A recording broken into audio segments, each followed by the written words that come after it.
Birinci şeirim məni Azərbaycanda məşhur eləyən qaldı şeirimdir. Aşıqlar hərəsi bir formada oxuyurlar. Dəqiqini indi deyirəm. Ömrümün əvvəlsiz uşaqlıq çağı, kəndimin dağında, düzündə qaldı. Qıy vuran qartalın caynaq izləri, qəlbi qayaların yüzündə qaldı.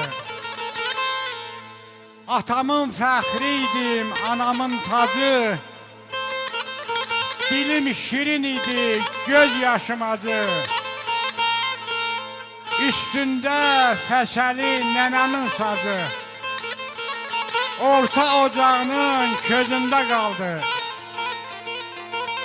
Nərgizdən, yarpızdan dəmlənib çayım, dilbər meşələrə səs salıb hayım.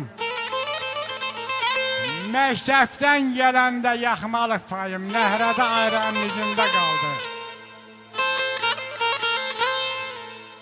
Fərhad ürəyimin odu, alavu, əridər güzeydə qarı, qırovu.